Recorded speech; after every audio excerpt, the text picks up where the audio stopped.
This meeting is being recorded. Hare Krishna, Hari Bol, Danvat Pranam, Jai Shri Prabhupada. Please accept my humble obeisances. So happy Narsimha Chaturdashi to everybody. Today we are celebrating, but tomorrow is the real festival. Not tomorrow, Thursday is the real festival. So we'll talk a little bit about who is Narsimha Dev. Please let me know if you can't hear, then I'll either shout more or I'll use this more. इसको मुश्किल है use करना, so I'll try. But thank you everybody for joining in person and online. So this katha is from 7th canto of Srimad Bhagavatam. Some of you already have it, and some of the kids and maybe even grown-ups are familiar with the story of Narsimha-Prahlad. Whoever knows the story, just basic baseline, 4 lines, whatever, can they raise their hand so I just have some idea who's aware? Okay, good. Okay, perfect. So some of you are not familiar, so this will be really, I hope, instructing and entertaining and enlightening for you all. So we'll get started. This is Narsimha Dev, of course, and this is Prahlad Maharaj. I call this topic Prahlad Pad Ashraya, and you will know why by the end of this class. Pad Ashraya basically means taking the shelter of the feet or lotus feet of a great devotee. So, you know, we are not very so advanced that we can reach Krishna or Lord directly, right? We go through a succession of devotees, right?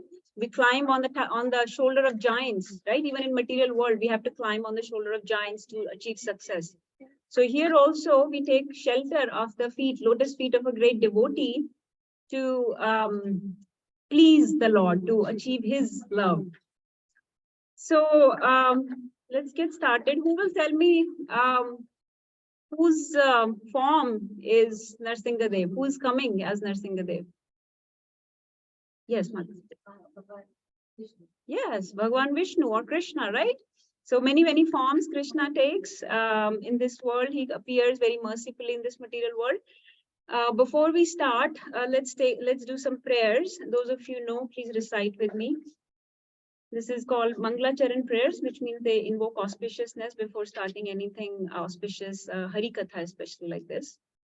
Om Jnana Timirandasya Jnananjana Shalakaya Chakshurunmilitam Yena Tasmai Shri Gurave Namah Shri Chaitanya Manobhishtam Sthapitam Yena Bhutale Swayam Rupa Kadamahyam Dadati Swapadantikam Vandeham Shri Guru Shri Yuta Padkamlam Shri Guru Vaishnavamscha Shri Rupam Sagrajatam Sahagana Raghunathanvitam Satam Sajivam Sadhvetam Savadutam Parijana Sahitam Krishna Chaitanya Devam Shri Radha Krishna Padan Sahagana Lalita Shri Vishakhanvitamscha He Krishna Karuna Sindhu Deenabandhu Jagatpate Gopesha Gopika Kanta Radha Kanta Namostute Tapt Kanchana Gaurangi Radhe Vrindavaneshwari Vrishabhanu Sute Devi Pranamami Hari Priye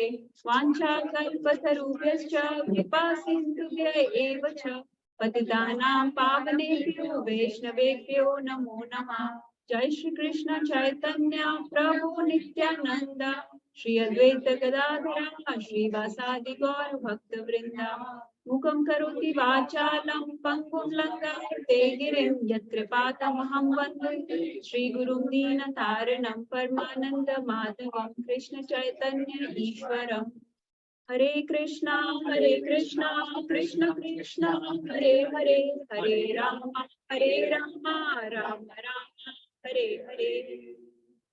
Very bold. And we'll say 1 or 2 prayers for Narsimha Dev also to invoke his mercy.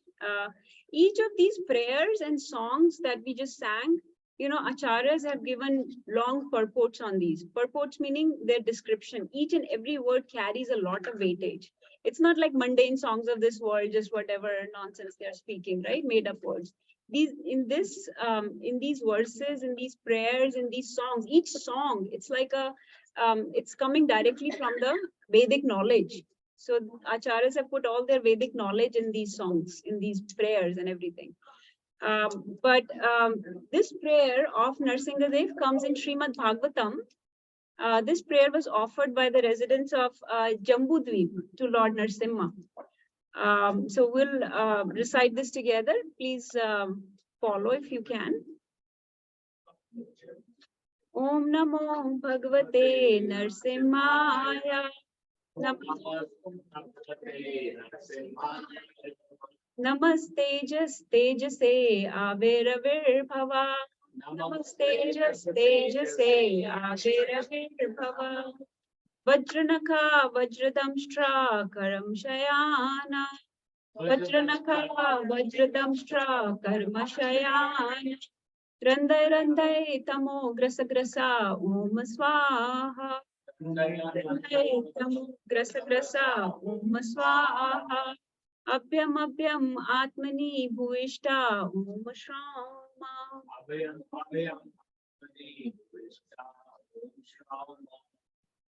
So since this is a very important prayer, I'll just read the translation. It's on the screen, whoever wants to read. It comes from, again, 5th canto of Srimad Bhagavatam.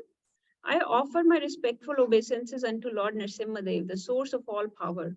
O my Lord, who possesses nails and teeth, just like thunderbolts. Vajranaka Vajradamshtra, jinke nails and teeth, nakhun aur dant, vajra ke jaise, thunderbolts jaise. Kindly vanquish our demon-like desires for fruitive activities in this material world. So look at what the devotees are asking. The residents of Jambudweep are asking for Prahlad Maharaj. Kindly vanquish the demon-like desires we have for fruitive activities in this world. Please appear in our hearts and drive away our ignorance so that by your mercy, we may become fearless in the struggle for existence in this material world. So such a beautiful translation, such a beautiful prayer. And this should be our prayer to Lord Narsimha-Dev to destroy the demon-like desires in our heart and appear in our heart and drive away all the darkness and ignorance. I don't know if this is for you. You can, I'm just kidding. Okay, let's say some couple more very important prayers. Shri Narsimha, Jai Narsimha, Jai Jai Narsimha. Praladesha, Jaya Padma, Mukha Padma Bringa. Yes, please. Shri Narsimha, Jai Narsimha, Jai Jai Narsimha. Praladesha, Jaya Padma, Mukha Padma Bringa. Ugram Viram Mahavishnu, Jwalantam Sarvato Mukham. Ugram Viram Mahavishnu, Jwalantam Sarvato Mukham. Narsimham Bhishanam Bhadram, Mrityor Mrityum Namamyaham. Let's do 2 more times. Everybody can say together. Shri Narsimha, Jai Narsimha, Jai Jai Narsimha.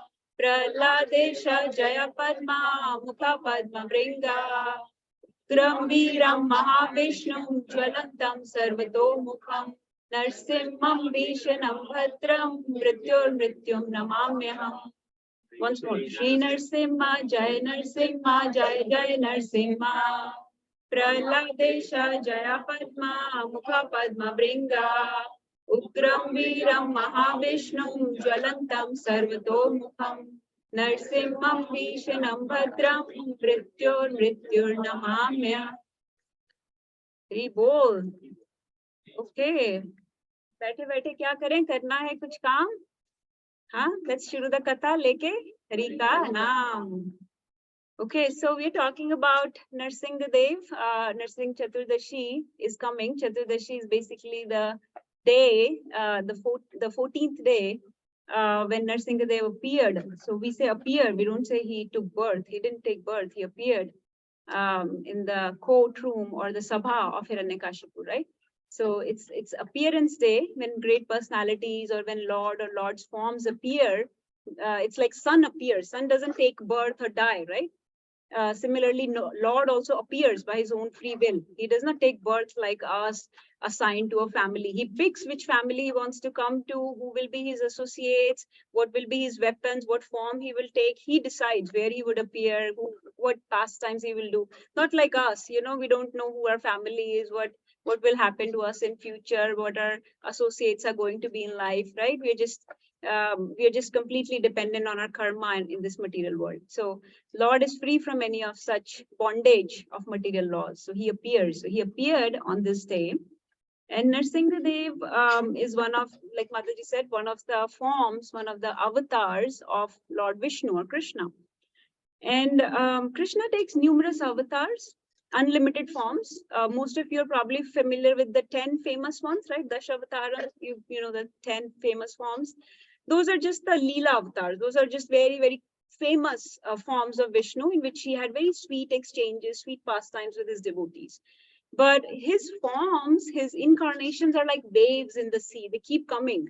And they may not appear to us. They may be manifesting in a different planet, in a different universe, or in a different part of the same universe and not manifesting to us. So Lord keeps coming. It's like waves in the sea. So there are unlimited incarnations, unlimited forms. We just know very few based on our perception and based on his, if he decides to manifest something to us, then we realize his appearance. But in those famous 10 avatars, Narsimha-Dev is the 4th incarnation. And they're all Vishnu Tattvas. All these incarnations are Vishnu Tattvas. They're not Jivas like us, just like I said, they're not Jivas. They're not bound to any karmas or any rules of this material world. He can do whatever he wants, right? So the 3 main ones that we worship in our tradition is Krishna, Rama, and Narsimha. So because people may be wondering, okay, Ram Navami samajh aata hai, Janmashtami samajh aata hai, why are you celebrating Narsingh Chaturdashi? Because Ram and Krishna ke pastimes were very, very extensive. They were very long, right from their birth and then, you know, youth, and then they got married, and then later on, so many, you know, till their disappearance. But Lord Narsimha came for like that one day. So why are we so, you know, importantly celebrating this festival? So Narsimha-Dev is actually very, very important for us. Without his mercy, without him removing obstacles from our path, we cannot make our way to Radha Krishna. Radha Krishna is a very high goal. It's very, very advanced goal. To reach to Radha Krishna, you have to please Narsimha-Dev, who will remove these material obstacles from your life. Whatever, you know, you're having problems with unwanted desires in your heart, unwanted anarthas in your heart, like anger, greed, lust, illusion, pride, attachments, whatever. Or just something as simple as health problems, financial problems. You know, we say Ganesh ji is Vignaharta, but actually in this tradition, we consider that Narsimha-Dev is the supreme Vignaharta. And these 3 particular incarnations, Ram, Krishna, and Narsimha, are very special because in these 3 forms, they exchange very sweet rasas, very sweet emotions with devotees, right? If you know about Ram and Krishna's pastimes, how sweet their exchanges are. And they will exchange those relationships based on the devotee's bhav. What should I exchange in? Is this devotee wanting me to be his friend? Okay, then Sakhya bhav. They want me to be my parent, to be my parent. Okay, then Vatsalya bhav or Madhurya bhav, or is it Dasya bhav, like Hanumanji, right? Like that. Or Veeras, like he wants to fight with me. Okay, then, you know, I'll appear to him as his enemy so he can fight with me. So in this way, there is very much sweetness of the exchanges in all these moods. But let's get started. This is another prayer. I'll skip this. I mentioned this, that we are reading all of this from the 7th canto of Srimad Bhagavatam. Some of you have it. And this is Srimad Bhagavatam right here. Some of you invited Srimad Bhagavatam within last 1 year in your house. Srimad Bhagavatam is none other than Krishna. It is the Granth avatar. Krishna is not limited. He can appear in the form of his name. He can appear in the form of a plant. He can appear in the form of a mountain. He can appear in the form of a book, right? Bhagavad Gita, Srimad Bhagavatam. So he can appear in many different forms, right? And this is called Granth Avatar, meaning the book incarnation of the Lord. So this is basically the book that teaches us the Bhagavad Dharma, the love for Lord. It teaches us the how to develop this desire to obtain God, to desire to go back to God, and to detach ourselves from this material world, so that we live in this world, but we are not very much entangled or engaged in this world. We are not caught up in the things of this world.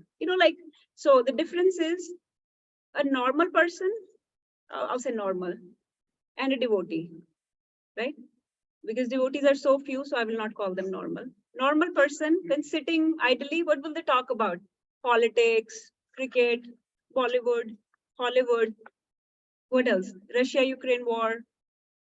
What is the value of dollar today, or whatever, stuff like that, right? Economic situation, which bank tanked down, which stock market is doing well, things like that. Fine.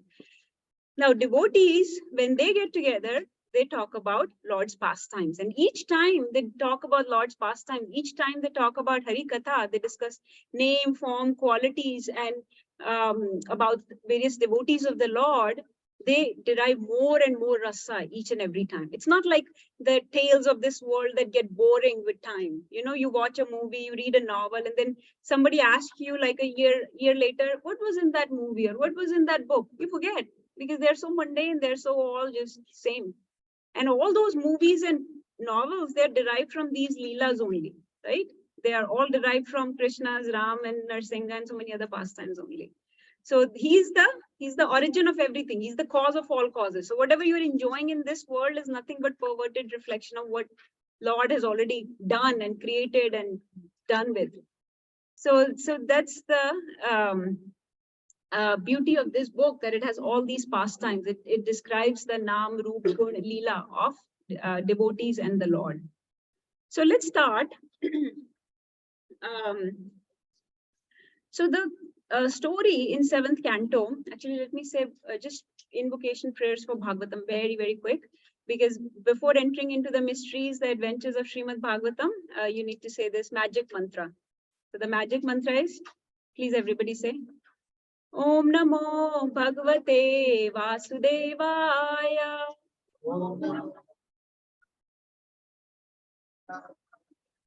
Om Namo Bhagavate Vasudevaya.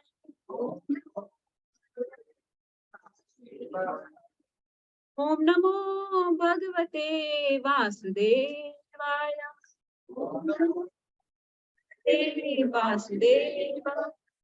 Narayanam Namaskritya Naram Chaiva Narottamam Devim Saraswatim Vyasam Tato Jayam Mudire Nashtaprayeshva Bhadreshu Nityam Bhagavad Sevaya Bhagavati Uttama Shloke Bhaktir Bhavati Nashtaki Krishnaya Vasudevaya Devaki Nandanaya Cha Nandagopa Kumaraya Govindaya Namo Namah. Ribol. So the 7th canto opens with Parikshit Maharaj. You know that Parikshit Maharaj is asking questions from Shukdev Goswami, right? So can we, maybe the adults can come forward since kids are doing all this?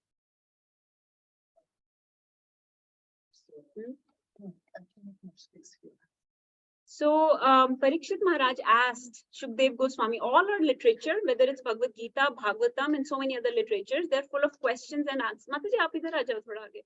Aap piche se dekh rahe ho. Shalini Mataji. Haan. Thoda samne aa jao. So they're question and answers, right? So question and answers is very much encouraged in our tradition, in our Vedic tradition, because there shouldn't be any doubts in anybody's mind. So same thing here. If there is any questions, please say, if I can answer, I will answer from my limited understanding. If I cannot answer, I'll get back to you. But question and answers is encouraged. So Parikshit Maharaj is asking from Shukdev Goswami this very important question. He says, Lord is supposed to be impartial because everybody is his children, his kids, right? A parent is impartial to his children, right? So if he's the supreme father, why is he impartial to demigods? Why does it look like he's sometimes favoring the demigods and killing the demons? It looks like partiality, right? Looks like partiality. Unko kyun bacha rahe aur unko kyun mare, dono hi bacche hain aapke to. So Shukdev Goswami, and this is another aspect of our tradition. One was question answer. Second is, whenever somebody says something, they give a reference from where they are saying. We don't say from our mental logic and reasoning and our own intelligence. So when Shukdev Goswami answers Parikshit Maharaj, he always tells him I am giving you a reference from this conversation. He will cite, he will refer to a greater devotee than him. So for example, like in our medical journals, we always give reference. If any of you have written a manuscript, you always give a reference, right? That papers before me said this, right? So you always have to give a reference from where are you getting this information? Like this many percentage of people in US are affected by morbid obesity or type 2 diabetes, right? We always give a reference. Where did you get this number? So similarly, Shukdev Goswami is also giving a reference. He says, I'll tell you a conversation that happened at the time of Rajasuya Yagya between Narad Muni and Yudhishthir Maharaj. Okay, what Narad answered to Yudhishthir Maharaj had the same question that you are having. Why Lord is impartial? Why Lord is partial when he's supposed to be impartial? And what is Narad Muni answer? I'll tell you the answer. So this will be in the form of a story, and this is the story. So he says, first answer he gives that Lord is partial to demigods because demigods, just like an obedient child, listen to the authority of the Lord. So you are equal to them, but one child is somebody who's obedient, who's respectful, who considers your authority, who loves you, who tries to please you. So you are in that way responds to that child, right? You show affection, you show love, right? But then there is another child who never listens to you, who's getting into trouble. He's causing harm to himself and to others. So you have to chastise that child. So similarly, demonic people or demons, they are causing harm to themselves and to others. They're generating a lot of sins. They're doing a lot of criminal activities. They're not considering your authority. And so Lord has to punish them, just like a parent who, being a well-wisher of the child, bad child, will punish them, chastise them. That punishment or chastisement is not like he's being partial to the other one, but this is good for him. Like आपका बच्चा अगर gas चल रही है और उसमें हाथ डाले, would you not punish them? You may slap them. Oh, don't do that. तुम्हारा हाथ जल जाएगा. So did you punish them because you are partial, you are envious of the child, or because you are a well-wisher of that child? Well-wisher, right? So similarly, when Lord punishes demons, it's not because he is partial to the demigods. It's because he wants to do well even for the demons, right? So if he kills them, it's for their own good. It's like punishing a child. His body mein itne sins kar liye, that's it. Now give this body up so you can die at my hand, so you can get a better destination, right? So that's why he kills them. And killing them doesn't mean that he's partial to demigod. It just means that he's looking out and he's responding in the same way that the person, the jiva, wants to reciprocate with, right? So then, so that question was answered. Then Yudhishthir Maharaj asked Narad Muni. So remember, we are hearing now the conversation between Yudhishthir Maharaj and Narad Muni at Rajasuya Yagya, right? What main incident, what main event happened at Rajasuya Yagya? Who can tell? Which, yes, can you say loudly? Shishupal was killed by Krishna. Shishupal was, right? If you know your Mahabharata, at Rajasuya Yagya, Shishupal was killed, right? So Shishupal was, if you remember, he was like distant cousins of Krishna, and he was very envious of Krishna. And he had he was told at the time of birth that if you blaspheme Krishna 100 times, then that day you will get killed. So what he would do is he would count his blasphemies, and he would count up to 99 and then stop. But this day at Rajasuya Yagya, he was so full of anger and hatred for Krishna because Krishna was being respected. Envious people cannot see Lord being respected. So he overstepped 99, and as soon as he reached 100, Krishna killed him with the Sudarshan Chakra. When he killed him, now this is where the question happens. The next question of Yudhishthir Maharaj comes. Yudhishthir Maharaj is watching this, Narad Muni, the whole Sabha, Pandavas, Kauravas, everybody is watching, right? So Yudhishthir Maharaj and everybody sees Shishupal got killed and the body fell down and the soul entered Krishna's body. And everybody was amazed. This demonic person who was so envious of Krishna, why did his soul enter Krishna's body? That means he got liberation. So Yudhishthir Maharaj was very surprised, and he's sitting next to Narad Muni. And this is what we should do. Whoever you think is your senior, you should clarify your doubts with him. So he asked, okay, so this, and I understand that Krishna is impartial, But why did he let Shishupal get liberated? Huh? So Narad Muni answers to him. He said two things, two reasons. One reason, that Shishupal, even though he was very envious of Krishna, he was always thinking of Krishna. He was so envious that he was always thinking of Krishna. Now, we're not supposed to do that. When we think of Krishna, we should think with love and devotion and friendship and, like our well-wisher. But he was thinking with enmity, just like Kamsa, just like all these other demonic people. They're Ravan, right? Always thinking of Ram. So in this way, Shishupal was always in his mind. So Krishna gave him credit for this smarnam, this unintended, involuntary smarnam, thinking of Krishna at all times, because this is one of the processes of devotional service. Some people can achieve perfection by just remembering about the Lord. So he did smarnam, even though in envious way, but he's so dayalu, he's so merciful that he gave him credit for that. Chalo tumko liberate kiya, even though you're thinking of me inimically and with adversity, with animosity. So that was question answered. But then Narad Muni said, yes, he's impartial, and you see that he's impartial. That's why he let Shishupal be liberated. Secondly, you saw that he gives you credit, even though you are a cheat, you are a fraud, you are an envious person, he still gives you credit. But he also tells that actually this Shishupal is not a regular person. This is Shishupal Vad happening in the Rajasuya Yajna. He says, Shishupal is not just a regular, ordinary person. Who can tell me who's Shishupal? Hold on. Why is Narad Muni saying he's not an ordinary person? Okay, yes. He's one of the Jai Vijay. He's one of the Jai Vijay. Who knows who's Jai Vijay? Okay, hold on. Yes.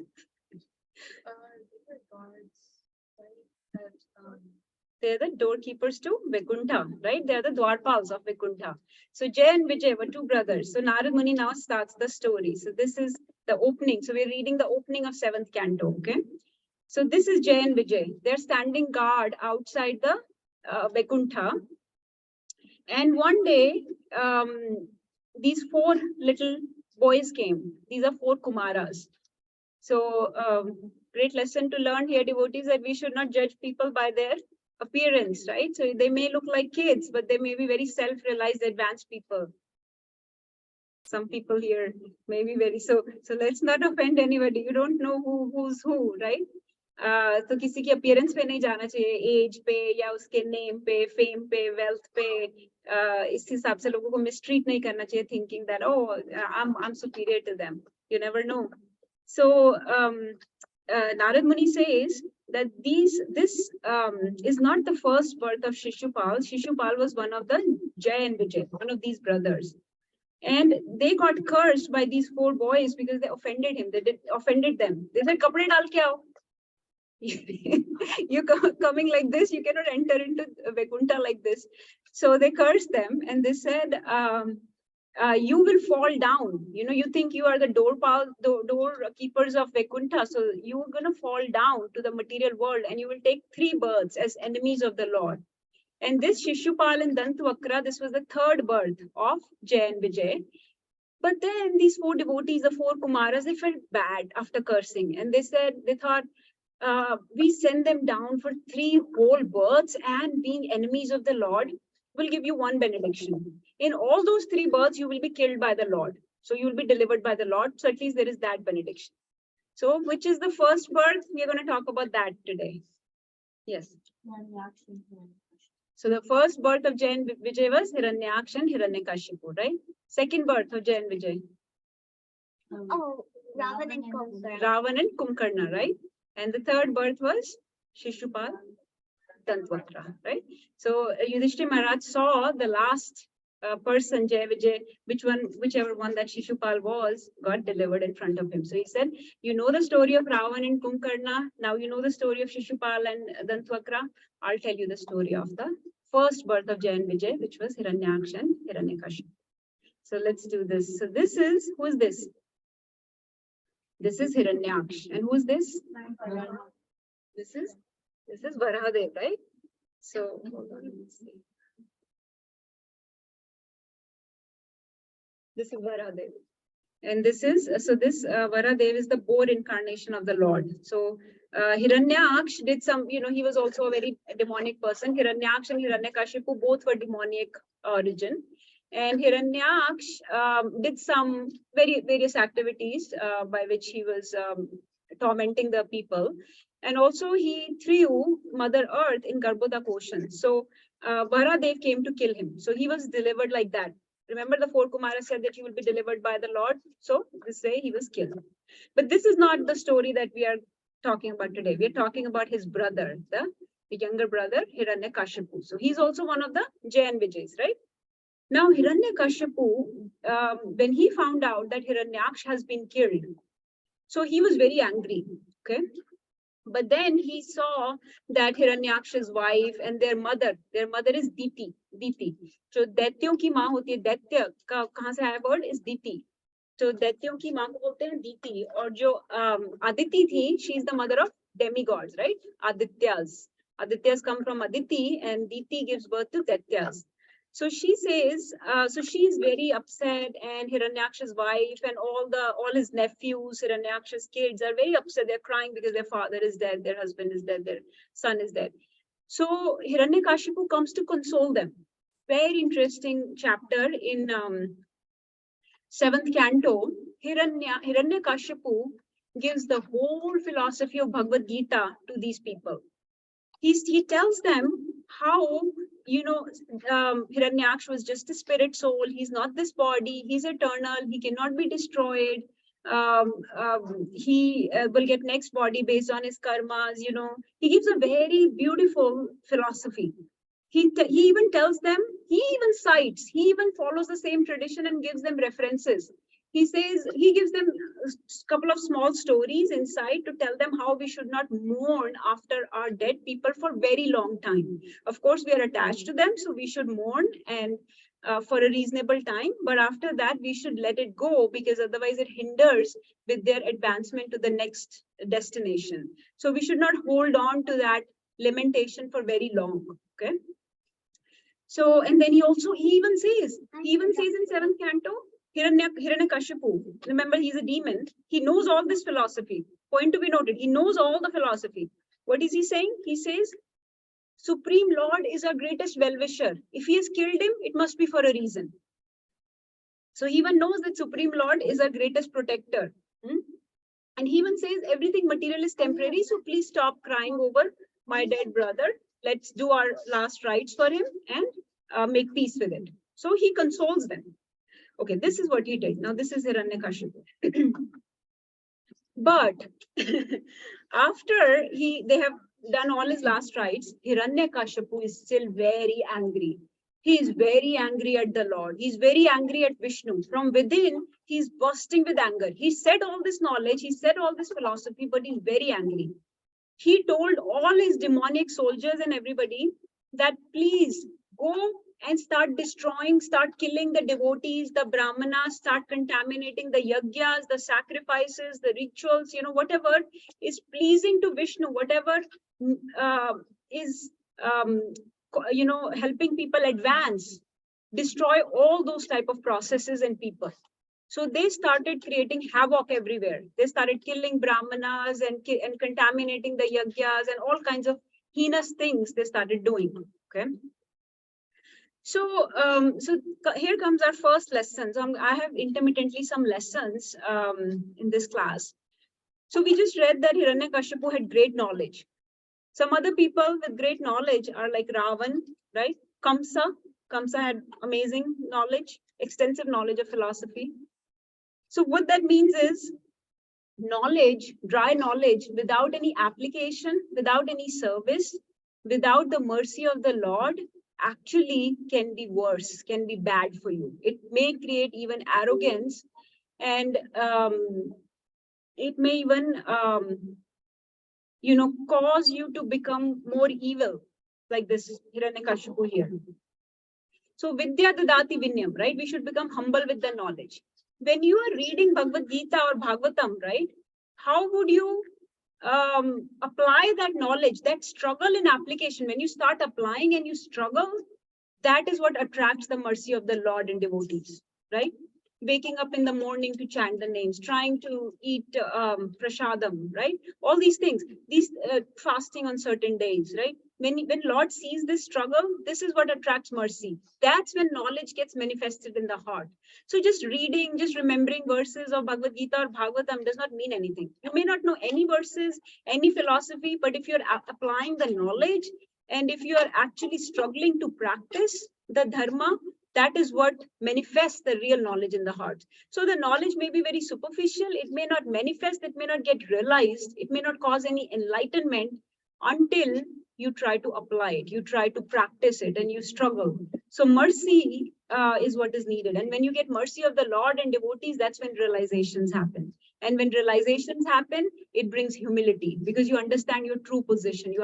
Otherwise, if you don't apply, you don't get any mercy, there is no humility. Actually, it goes the other way, it causes arrogance. So the knowledge itself can cause arrogance, and it's just dry philosophy. Then people say, oh, I know so much, but it doesn't mean anything. And unless you get humility, ultimately, you won't be able to surrender. You won't be able to take shelter of the Lord. So people who are able to surrender and take shelter of the Lord, they struggle, they have service attitude, they do services, and then they're finally able to surrender. So these are the points I mentioned in the first lesson, that you need mercy of the Lord and devotees to realize the knowledge of scriptures. It is not Jad Vidya.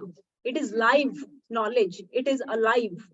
And when something is alive, it has its own intentions. It has its own emotions. And so that alive knowledge will not really cause any transformation in the heart until it sees that you are ready to serve the Lord, that you're struggling to develop some love, some emotions for the Lord. So, and such dry knowledge does not help in the time of need. So when something happens, you lose a loved one, you have financial losses, whatever, bad health, anything might happen, that knowledge will not help you because you never realized it actually. That it never caused any change in the heart. So that was the lesson number one. So this is what happened to Hiranyakashipu. He lost a loved one, and instead of taking shelter of the Lord, he's actually angry at the Lord himself and resorting to crimes and sinful activities, right? So then what did he start doing? So what is he doing here, Hiranyakashipu? He decided that if I want to defeat Vishnu, the killer of my brother, everybody's following the story so far, right? If there is any confusion, you want me to go back and clarify, I can do that. So what did he start doing? He went to the top of the Mandara mountain, and started doing austerities. He did austerities for thousands of years. Remember, this story is happening in Satyug. So in Satyug, especially on a different planet, demonic planet, where they have a lot of capacity to do austerities or tapasya. So they can do tapasya for thousands of years. We're not talking about ordinary jiva of a Kali Yuga. We're talking about a demonic person with lots of power on a different planet in Satyuga. So he can do tapasya for thousands of years. And he was trying to please Brahmaji. So here's Brahmaji coming on his swan, and Hiranyakashipu was full of material desires. So he asked, and I have many, many verses coming, so that's when we can start opening our Bhagavatam, when the verses start coming in. He had many, many material desires, and he wanted to fulfill them all. He actually wanted to become the unrivaled, unconquerable, topmost person in the whole universe, not only just his planet, but everywhere. He wanted to be above Brahmaji also. So for that, he started doing a lot of austerities. And then finally, Brahmaji came.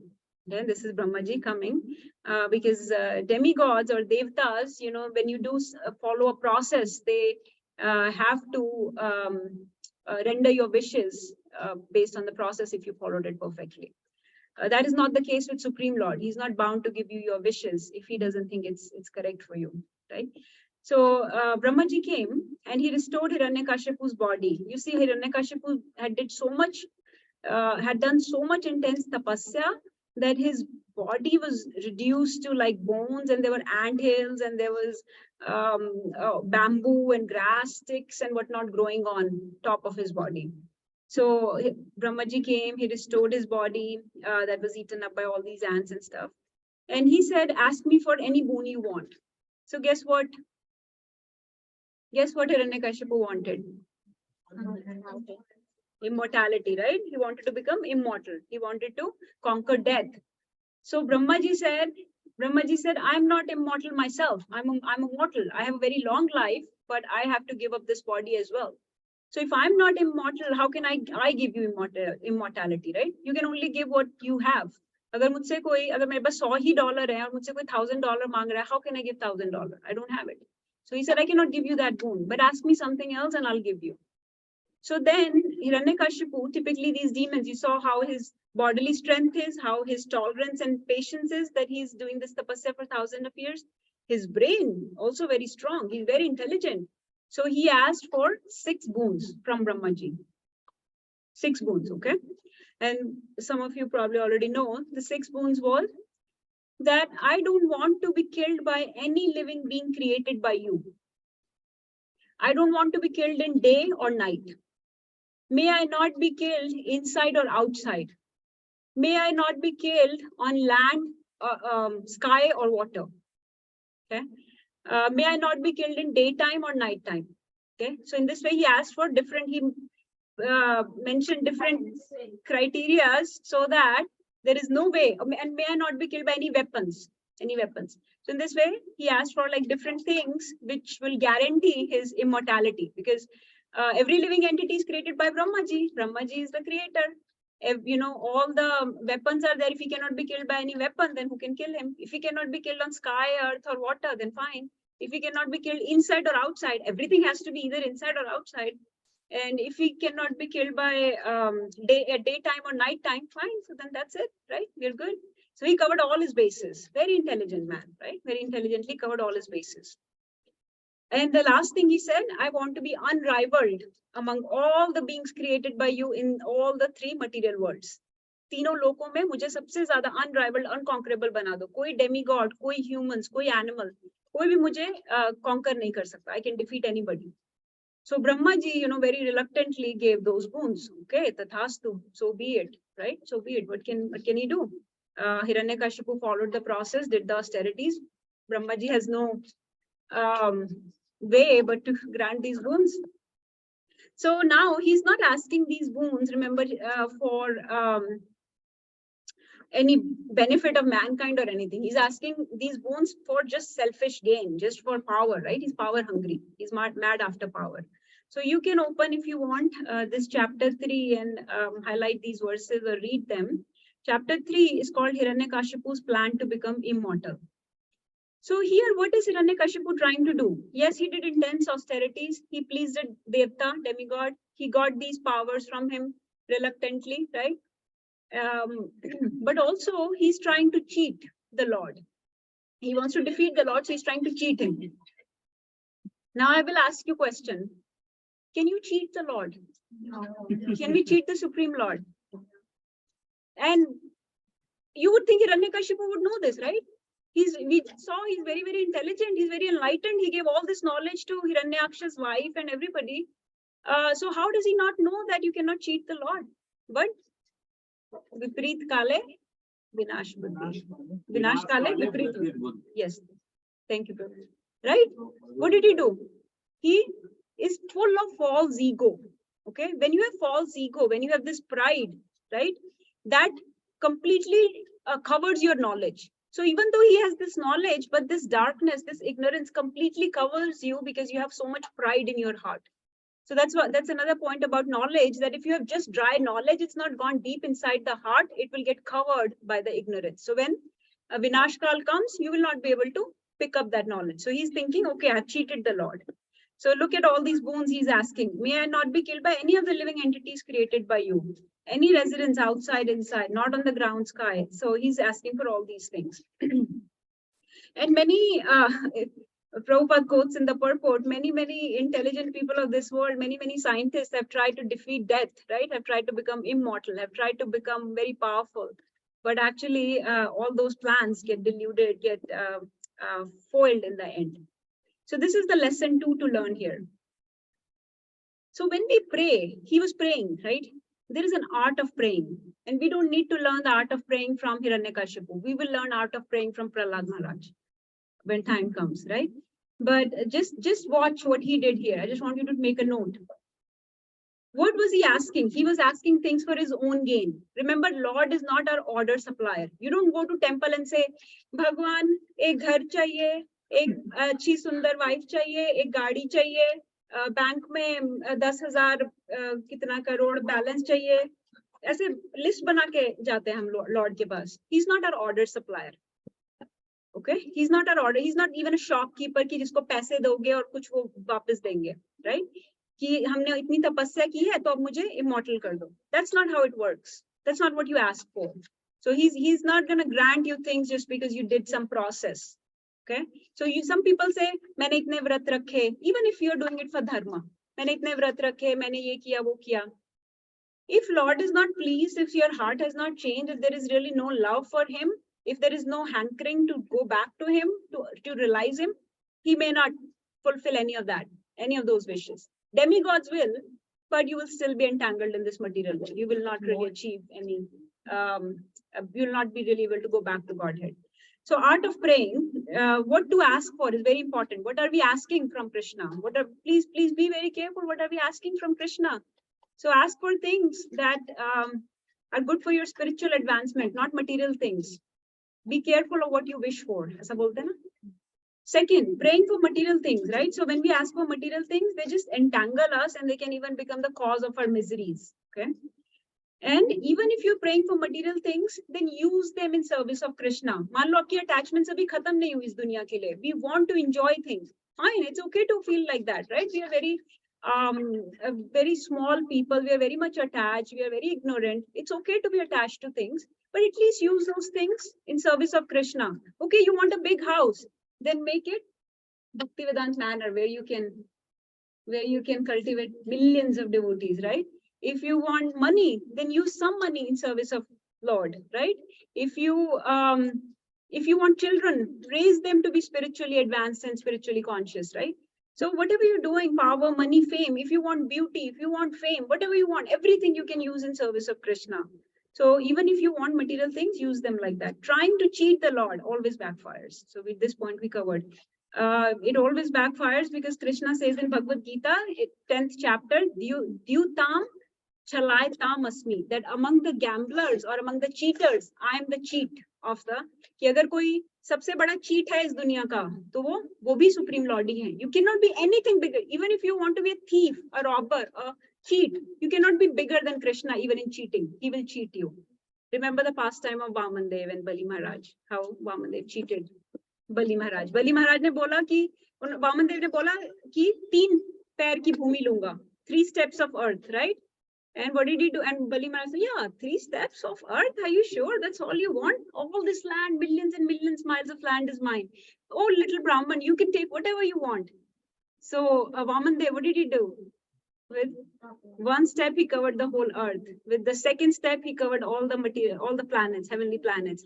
And 3rd step, there was no place to put the 3rd step. He said, मैं कहाँ पे रखूं तीसरा पैर? तो Bali Maharaj ने कहा, put it on my head. So this is how, Lord can cheat you. So don't think that, we will make some, and for devotees, if you're making vows to the Lord, I'm going to do this from today, I'm going to do that from today, keep those vows because Paramatma is inside you, is watching all the time. Narsimha Dev, ito Narsimha, parito Narsimha, yato yami, tato Narsimha. So don't think we can cheat Lord. So, so this is the next thing. Who is this? What is happening here? So we'll see how Krishna will cheat. You want to see the example of Krishna cheating? Yes. So here Hiranyakashipu is engaged in all these austerities on Mandarachal mountain. And on the other hand, his wife was pregnant with little Prahlad. So the demigods, now they are very tormented by Hiranyakashipu. They're very scared, right? So Indra and other demigods thought, let's capture Kayadhu, wife of Hiranyakashipu, and kill her. That way the little demon that is in her womb will also be killed, because otherwise he will also join his father forces and will start tormenting us, right? So at least get rid of one demon. So they captured Kayadhu. So this is Indra and all capturing Kayadhu, the Hiranyakashipu's wife who's pregnant with his child. And who's this? Narad Muni. So who comes? A great devotee of the Lord, Narad Muni, to save Kayadhu. He says to the demigods that please don't kill her. just give her to me. I'll take care of everything. Don't worry about another demon. I'll take care of it. So this is, so when Lord wants something done, he sends his devotees to be the instrument of that task. So here Hiranyakashipu is thinking very puffed up. I am going to be the supreme power. I'm going to cheat the Lord. And what is Lord doing here? He's gonna put a devotee in his wife's womb. A great devotee, like a topmost devotee that anybody has ever seen, right? He andar se hi hamla karte hain, right? So what did he do? He sent Narad Muni. So what did Narad Muni do? Narad Muni took Kayadu and he narrated Hari Katha, Hari Naam to her for a long, long time. And remember that Kayadu said to Narad Muni, I want to keep this child inside my womb until my husband returns from tapasya. And he's gone to tapasya for thousands of years. Can I keep him in my womb for all this time? So Narad Muni gave her the boon. Yes, you can. But you have to listen to Hari Katha and Hari Naam. So every day she's listening to, no, not Hari Katha like me. Narad Muni's Hari Katha. Narad Muni's Hari Naam. Very, very pure, very, very powerful. He's a pure devotee of the Lord. Right? He's always doing Hari Katha. That's his favorite pastime. So what did he do? He started narrating Hari Katha and Hari Naam. So this is Krishna. Krishna has a great sense of humor. This is his great joke on Hiranyakashipu.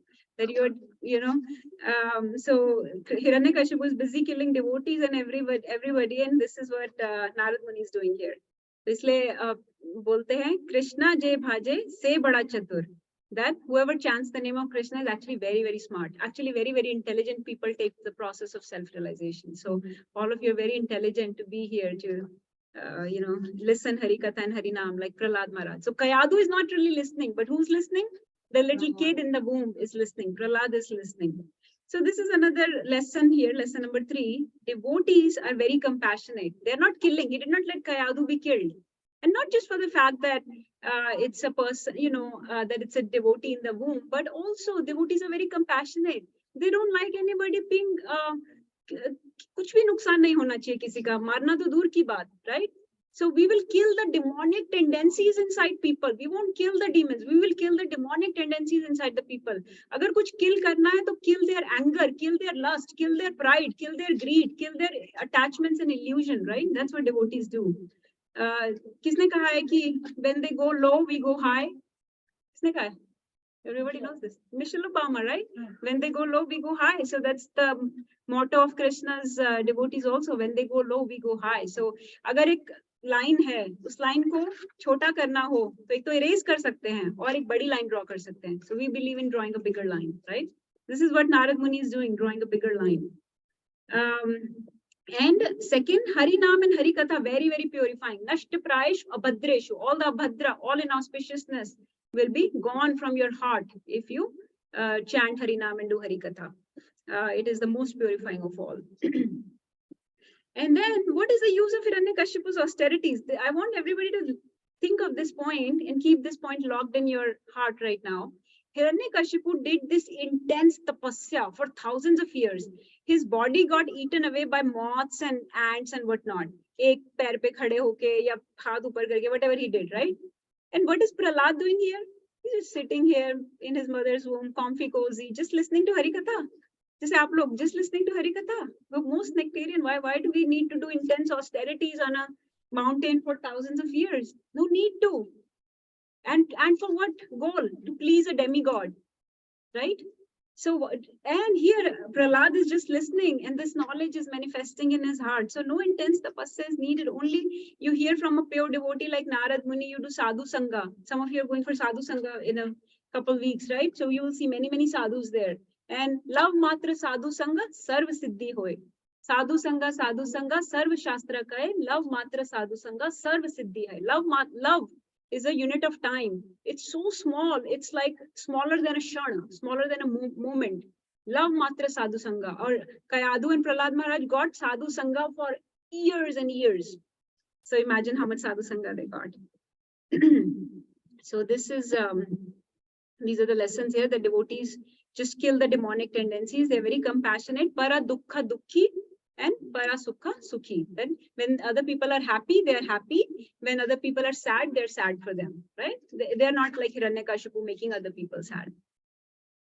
So now comes, so in due time, Hiranyakashipu has come back from his tapasya. Prahlad is born. He's growing up. He's now turned 5 years of age. Prahlad is 5 years of age. Okay. And he started going to school. Okay. So now Prahlad is going to this school where he is learning from demon teachers, right? Because they're demonic teachers. Demons ka school are demonic teachers, and they're Shukracharya's kids actually, Shanda and Amarka, his sons that are teaching him. But they are teaching him about mundane stuff, dunyadari ki baatein, like about mundane religion, about economic development, who's your friend, who's your enemy, right? About the dualities of this world. And Prahlad Maharaj, he hears all this knowledge, but he's always remembering Krishna. So point to note here that even though he was in this materialistic demonic association, he's always remembering Krishna. And for him, his only teacher is Narad Muni, because Narad Muni taught him everything, right? For many years, actually, he taught him. So he never forgot what he learned from his original teacher, Narad Muni. And he always remembered the Lord, because Narad Muni said so. He said to remember the Lord all the time, and then you'll be able to see him everywhere. If you remember him, if you chant his names, Om Namo Bhagavate Vasudevaya, right? If you chant his name, and Prahlad Maharaj is constantly chanting his names, remembering, thinking about Lord. So he did not agree with the teachings of his demon teachers, but he would comply still. So this is the next point here. So this Prahlad learned all the knowledge while in womb, which means that we should start teaching our kids spiritual knowledge at a young age, right? We should not wait for them to become older to learn this knowledge. And we should practice Smarnam, practice the knowledge that we have heard in our head. We should remember Lord, we should think of his qualities, his pastimes, his devotees, verses, prayers, whatever. We should keep that in our head, and Smarnam.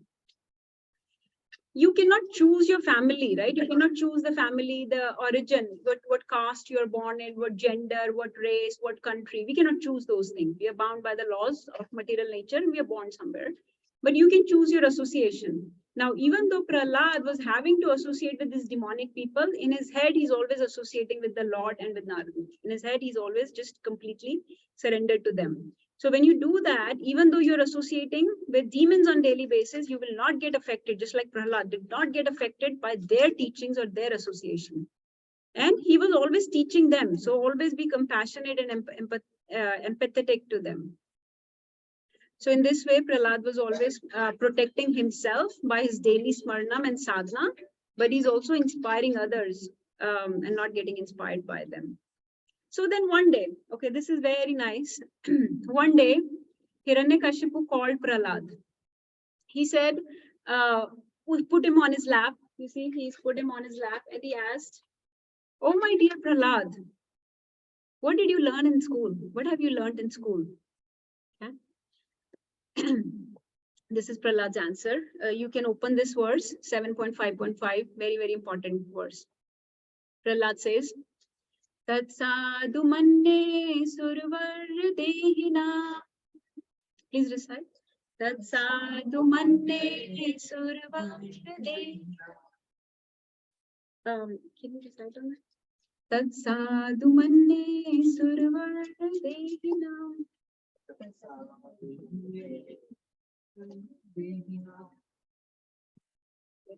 Somebody has to pull it up. Okay.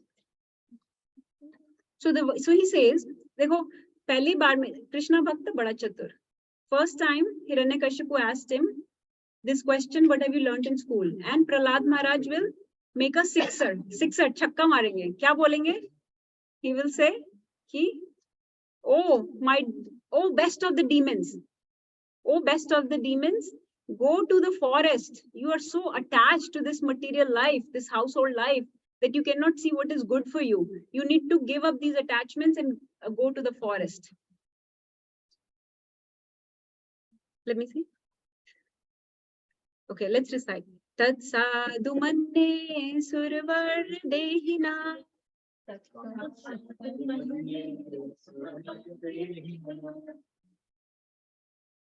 Go ahead. सदा समुद्विग्नदीयामसद्गृहात् सदा समुद्विग्नदीयामसद्गृहात् हित्वात्मपातं गृहमन्दकूपम् हित्वात्मपातं गृहमन्दकूपम् वनं गतो यत् हरिमाश्रयेता वनं गतो यत् हरिमाश्रयेता. He says, सदा समुद्विग्न दियाम असत गृहात, कि तुम सदा ही हमेशा ही घिरे हुए हो इन असत इनऑस्पिशियस चीजें, in all these materialistic matters. हितवात्म पातम गृहम अंधकूपम, ये जो घर है तुम्हारा, ये जो मटेरियल अटैचमेंट है, they are like a blind well, अंधे कुएं में गिर गए हो विदाउट वाटर, जिसमें कोई पानी भी नहीं है. वनम गतो, वन चले जाओ, यद हरिम आश्रयता, and take shelter of lord Hari. So pehla verse he said to, the first thing he said to his father is that go to forest. So imagine father very lovingly taking him on his lap. So point to be noted here, Prahlad did not try to appease Hiranyakashipu. He did not think, okay, I can just say something to him and okay, mujhe maths pasand hai, geography pasand hai. No, he said, what did you learn from in the school? When he asked him that question, he's not thinking of what his demon teachers told him. He's thinking of what Narad Muni told him, because in his head, Narad Muni is his only teacher. So he's thinking, what did Narad Muni teach me? What is the best thing I learned? That when you are so stuck in the material attachments like my father, then you need to give those up and go to the forest. Right? So that's what he's teaching. This is the best thing I've learned. Take shelter of the Supreme Personality of Godhead. So Hiranyakashipu got very angry. He said, he called the teacher Shanda and Amarka. What are you teaching? What is this nonsense you are teaching my kid? What does he learn from you? So he got very upset at them. So he said, this is funny, he says in 7.5.7, maybe some Vaishnavas have entered, maybe some devotees have entered your Gurukul and you're not aware, and they're trying to pollute my child. Maybe they're trying to contaminate him with this knowledge about Lord and about Vishnu. So maybe you need to make sure that there are no Vaishnavas in your, Vaishnavas maybe go there in disguise, he says. Then Shanda and Amarka pacified him. So this is 7.5.7, 8 and 9. And he says, and they asked Prahlad, they took Prahlad back. They told Hiranyakashipu, look, we'll work on him some more. He's not ready to meet you yet. I don't know where we have learned, he has learned all this knowledge. We did not teach him this. So they asked Prahlad, how has your intelligence been spoiled in this way, Prahlad? Where did you learn all this knowledge? So then they say, then Prahlad says, he has a dialogue with Shanda and Amarka, his teachers, and he says, you know, every one of us is the servant of God and we are not different from one another. I don't agree with the knowledge that you're teaching me. You're teaching me about friendship and enmity, that some people are your friends, some people are your enemies. I don't agree with all this. All of us are part and parcels of the Lord. All of us are kids, children of the Lord. So we should not be partial to each other like that. We should not have like friends and enemies. Everybody should be our friend. So then Shanda and Amarka said, this rascal Prahlad has appeared like a thorn in the forest of sandalwood. कि हम तो demons हैं sandalwood के जैसे और ये हमारे बीच में कांटा आ गया है. And जब sandalwood के trees को काटना होता है तो उसके लिए axe चाहिए होती है. So that axe is Vishnu and the handle of that axe is Prahlad. So Vishnu is using Prahlad to cut down our demonic lineage, and that's why he has, and they were right. They were right, but you know, they identified this, that somehow Vishnu sent them as their tool. So they started beating him. Shanda and Amarka started beating Prahlad.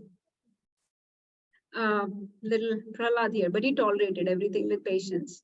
And then after that, they taught him for another some time, and they presented him. फिर से नहला धुला के अच्छे से लेके गए हिरण्यकशिपु के पास. Okay, now we have brought him again. We have taught him everything again, and now he should be good. So again, he took Prahlad on his lap and embraced him. He smelt his hair. Look at that. He seated Prahlad Maharaj on his lap. Can you read? Right? He seated Prahlad on his lap and began smelling his head. Just you know, he has affection. Even though he's a demon, he has affection for his son. So he's very, very lovingly asking Prahlad again, same question. This time, what is he asking? So you must have learned many things from your teachers. Please repeat to me whatever you think is the best of that knowledge. पहले प्रहलाद महाराज ने एक चक्का मारा था, right? Sixer मारा था ना, है ना? कि मेरे टीचर ने बोला है तत् साधु मन ने सुरवर देही नाम कि वनम गतो यद हरिम आश्रय, वन चले जाओ. तो वो बहुत गुस्सा होता है. अब second बार पूछ रहा है वो, second time. You think Prahlad is going to make another sixer off the boundary ball, right? Right? Yeah. So what does he say? He says, and now again he's thinking, my teacher. Who's my teacher? My teacher is not Shandamarka. My teacher is Narad Muni. What did Narad Muni teach me? What is the best of the knowledge? Best of the knowledge, as you know, dear devotees, is Navda Bhakti, the 9 processes of devotional service. So he's thinking, Shravanam, please recite. Shravanam Kirtanam Vishnu Smaranam Padasevanam Archanam Vandanam Dasyam Sakyam Atmanivedanam. Once more. Shravanam Kirtanam Vishnu Smaranam Padasevanam Archanam Vandanam Dasyam Sakyam Atmanivedanam. Iti pumsarpita Vishnu bhaktischennavalaksana kriyet bhagavate adda tanmanne dhitam uttamam. Uttamam, that's what I think. The 9 processes, Shravan, Kirtanam, Smaranam, right? Padasevanam, Archanam, Vandanam, Dasyam, Sakyam, and Atmanivedanam. I think this is the process. This 9 process of devotional service is the best of the knowledge.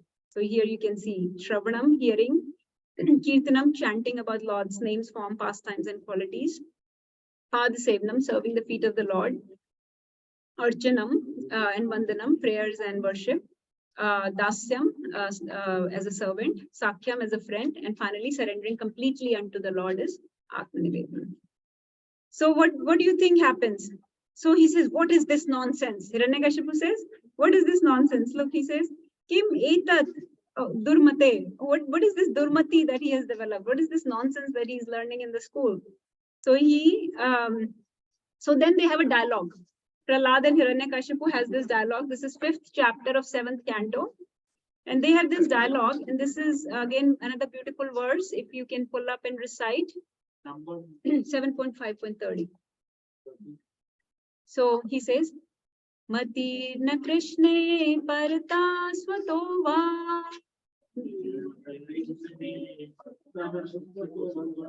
Mitho Bipade Griha Vritana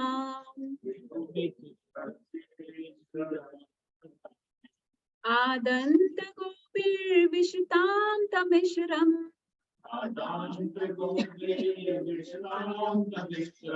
Punah Punashcharvita Charvanana.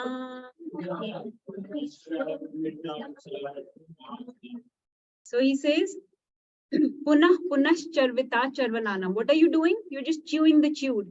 Apne chewing gum khaya na? After certain time, all the rasa is gone, all the taste is gone, and it's just like something you're chewing, right? Or even sugarcane. You chew, after some time, the sweetness is gone, the nectar is gone.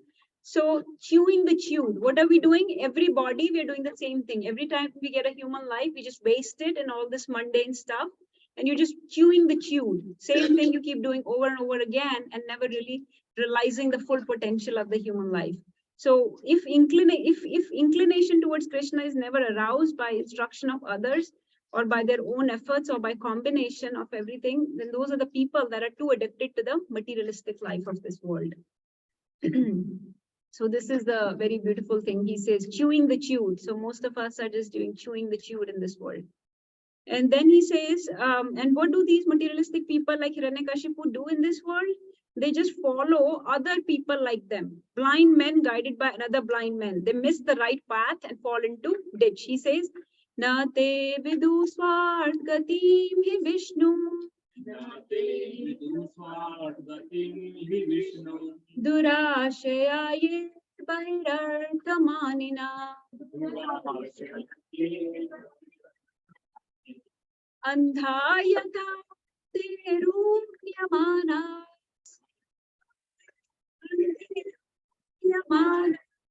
Tepi shatantra murdam nibadha.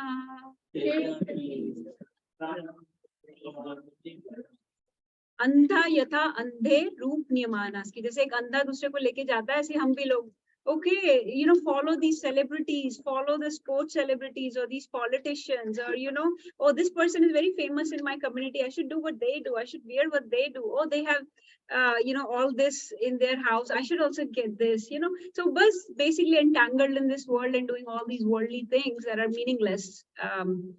because they're very temporary. They're to demigods or to celestial people, our life is like bubbles in the water. So what are those bubbles? That's our life. It just comes and goes like this. Just this sitaro ki chammak hoti, tim tim tim. And in that life, what are we doing? Just making materialistic condition of life more and more comfortable. Of course, no harm in making materialistic life comfortable, but if there is absence of spiritual realization, no inclination towards the Lord, then that is just getting entangled. So he says, these men are bound by the ropes of fruitive labor, and then they stuck in materialistic life suffer the threefold miseries.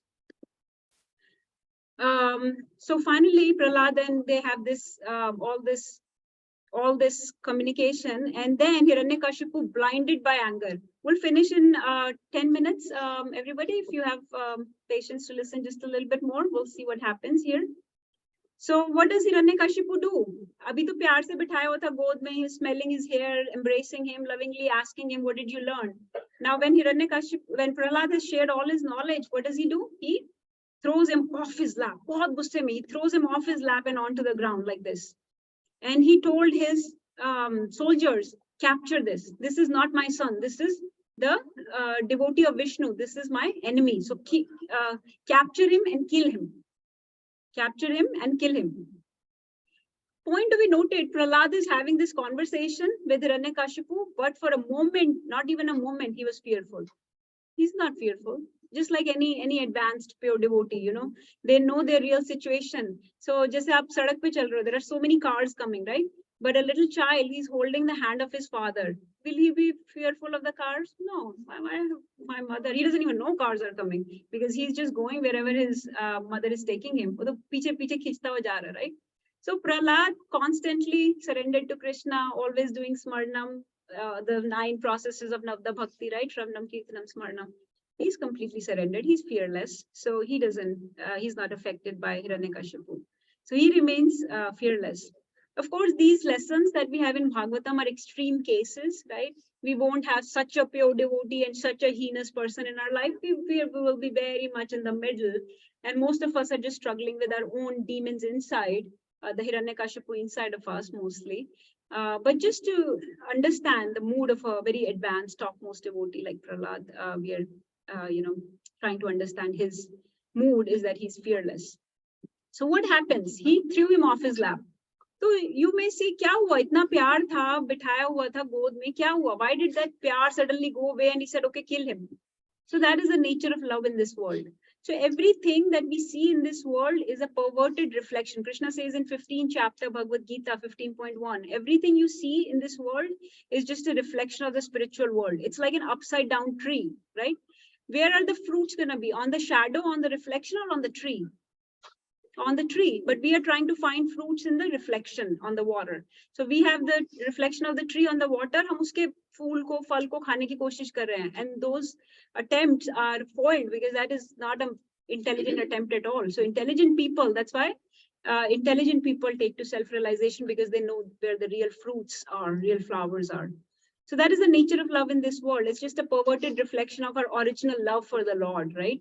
And so our love in this world is basically based on my expectations of others, on my desires. Agar usne meri desire puri kar di, agar usne meri expectation puri kar di, then I'll be happy with them. So how can they give me gratification is what our love is based on typically, right?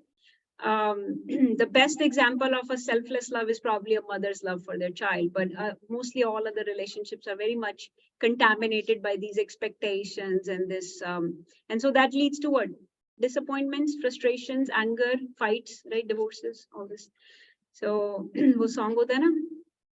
Last Christmas, I gave you my heart, but the very next day you gave it away. This year, to save me from tears, I'll give it to someone special. So what do? Give it to somebody else. But there is only one special person we should give our heart to.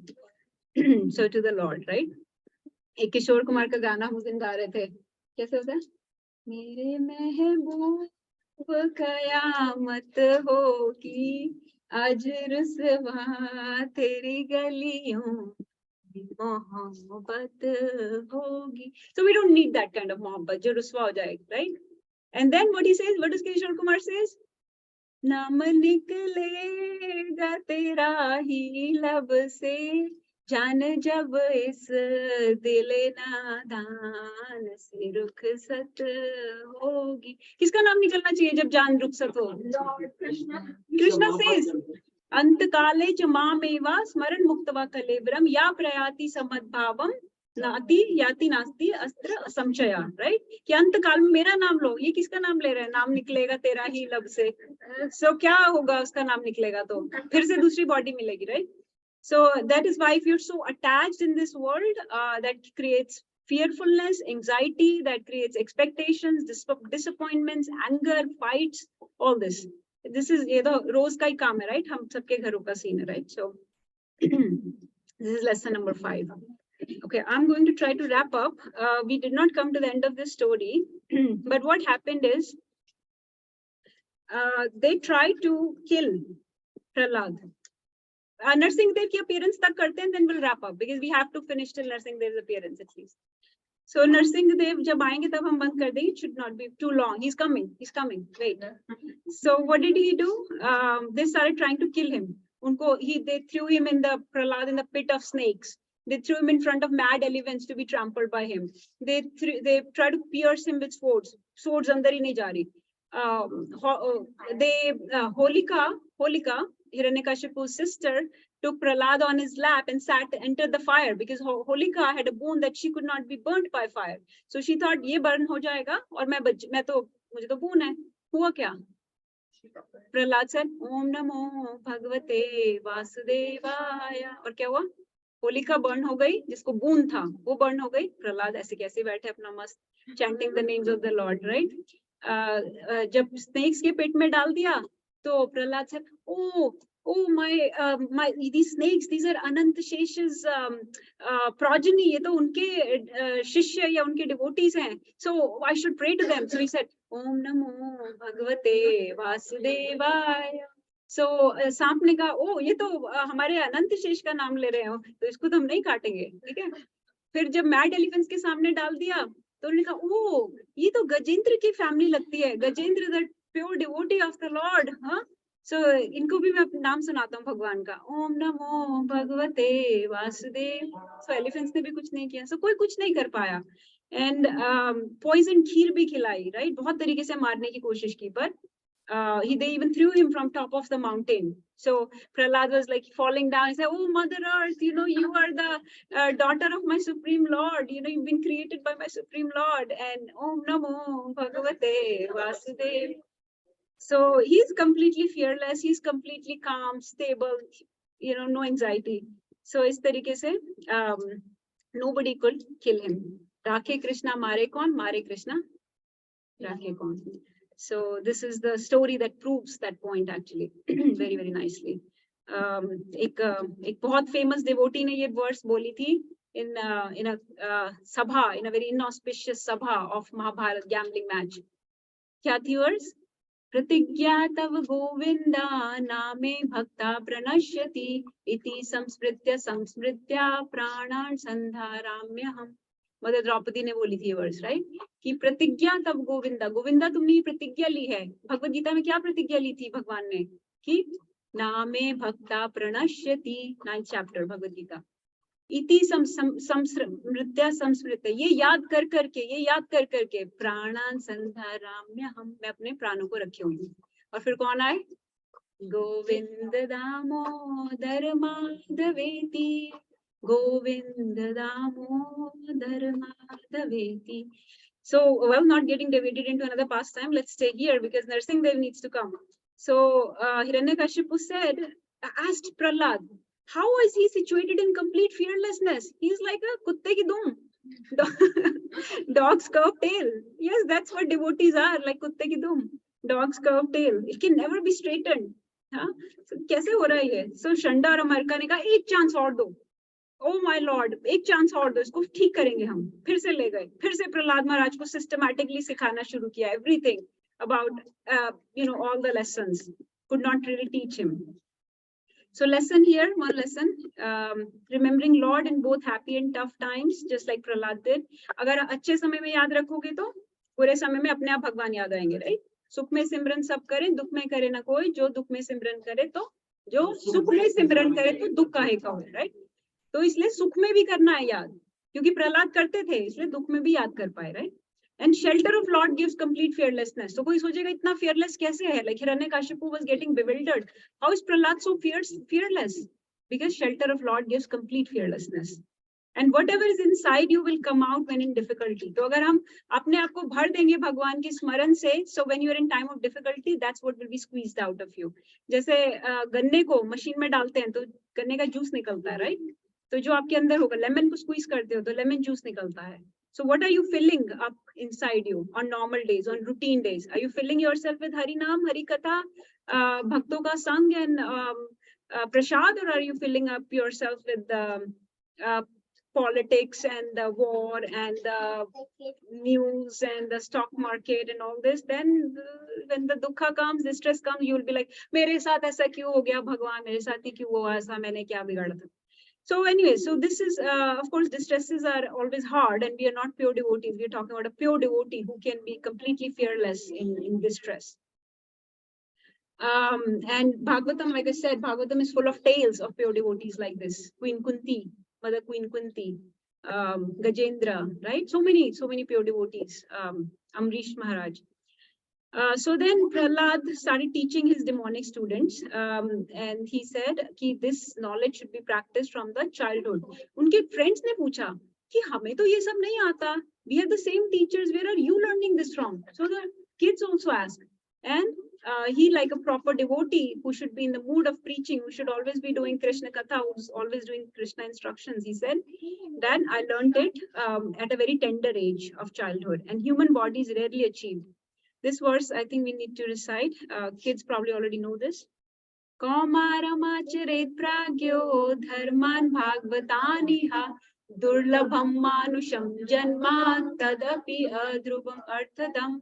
कि ये दुर्लभ है मानुष जन्मा, तो इसमें बचपन से शुरू करना चाहिए. कोई चीज बचपन में याद करनी आसान होती है, सीखनी है बड़े होके?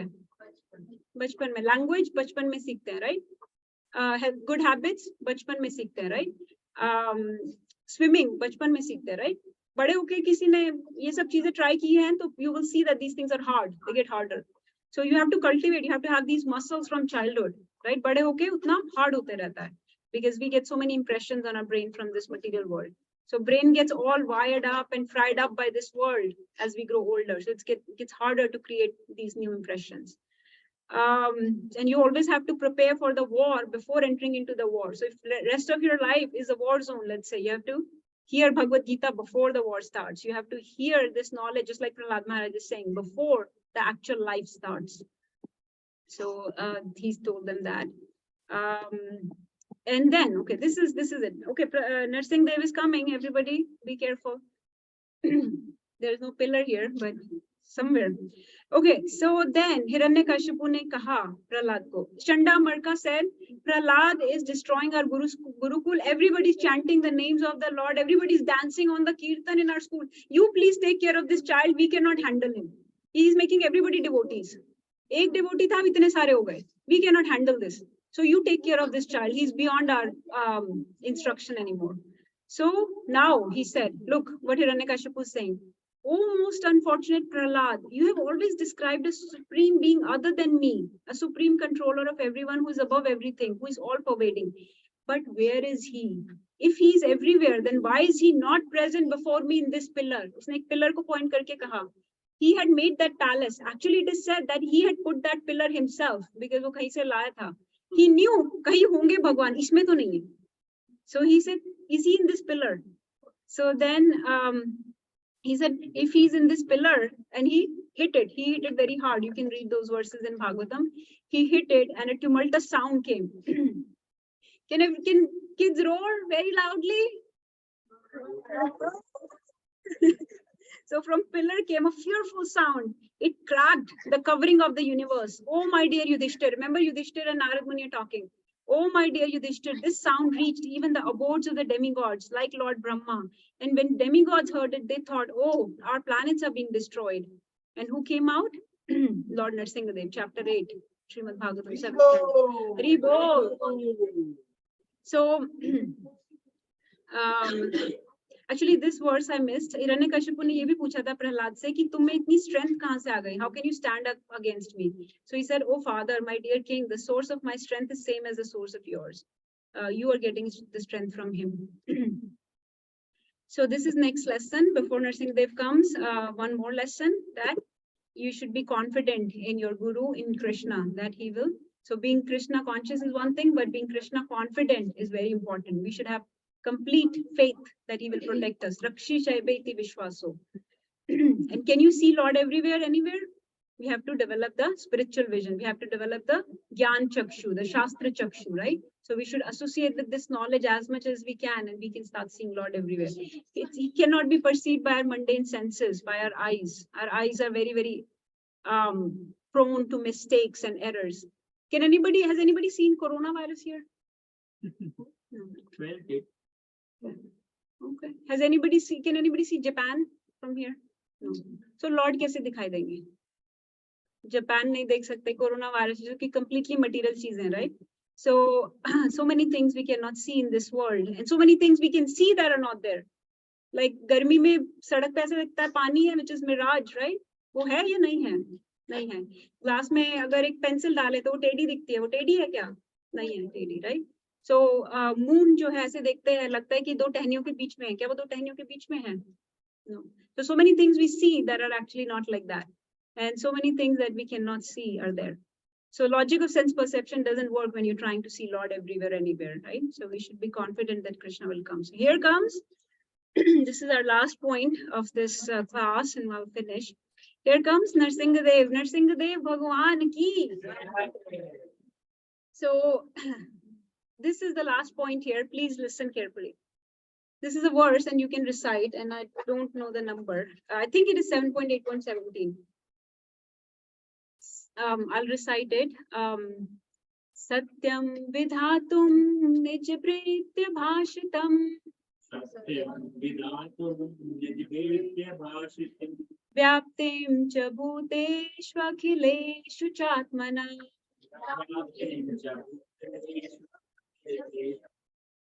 adrishytatya adbhutrupamudvahan adrishytatya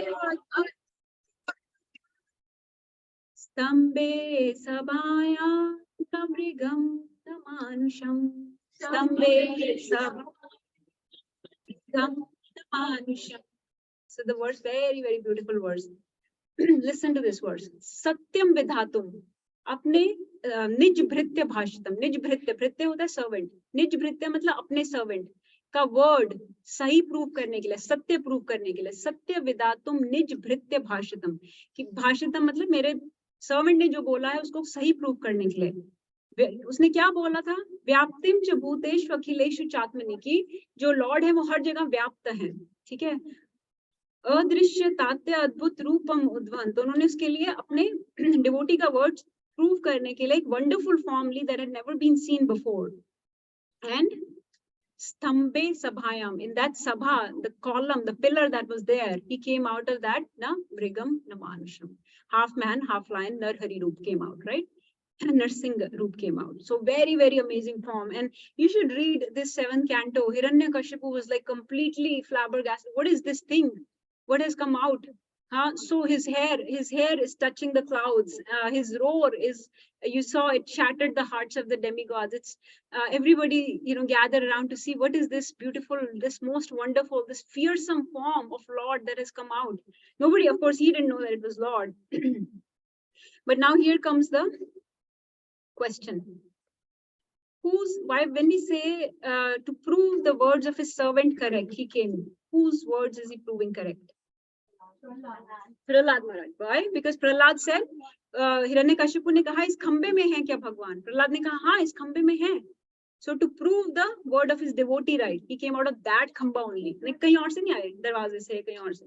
From that khamba only he broke and came out. Okay, Prahlad. Who else? Say it loud. Brahma ji, yes. Why Brahma?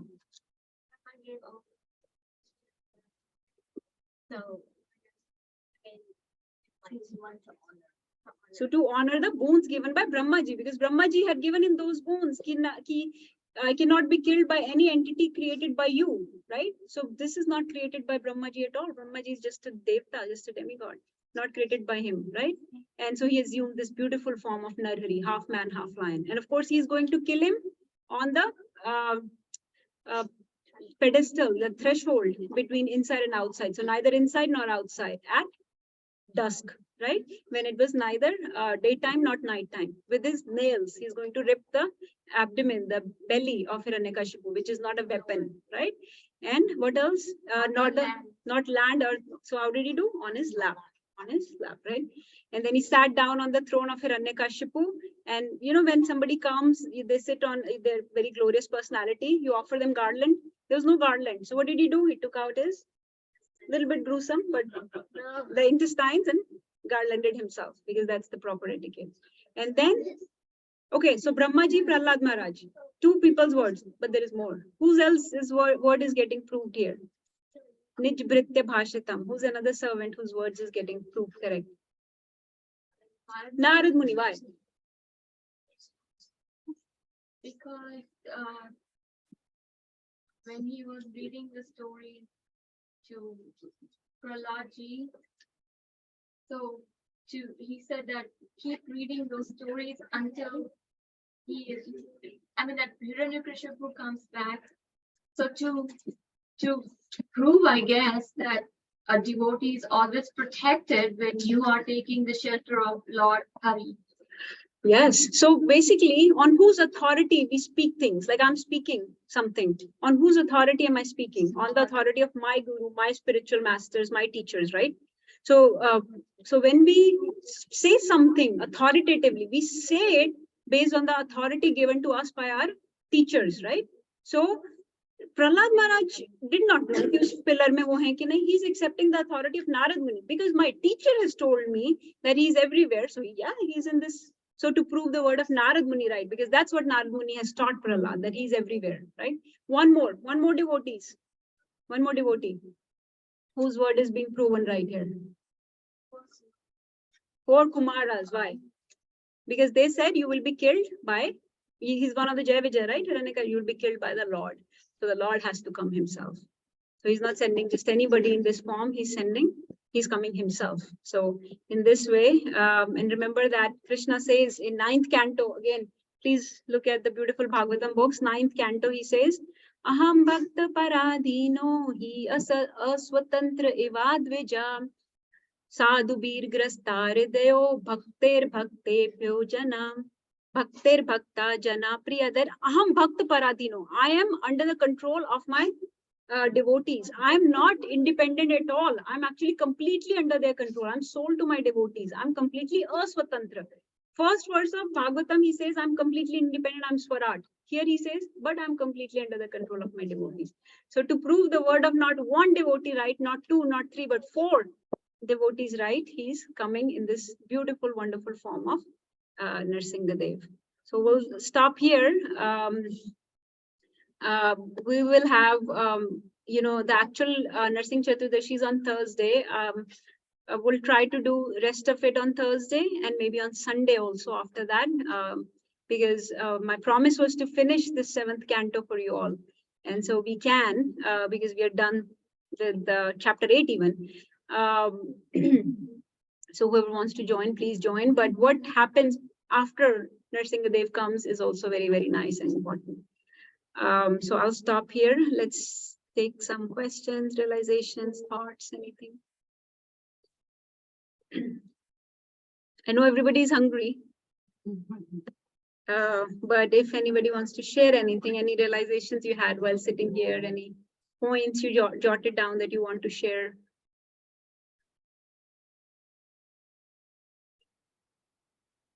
How about our new devotees that joined today for the first time? Neelveni Mataji, you want to share anything? Or Hema Mataji, you want to share anything?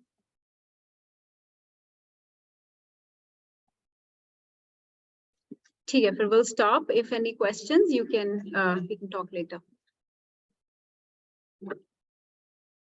Okay, so Bhakt Vatsal Narsimha-Dev Bhagwan ki Bhakta Shiromani, Shri Prahlad Maharaj ki, Srila Prabhupada ki, Granth Raj Srimad Bhagavatam ki, Mahamahotsav Narsimha Chaturdashi ki. All glories to the assembled devotees. All glories, all glories, all glories to Guru and Varanga. Hare Krishna, Hare Bol.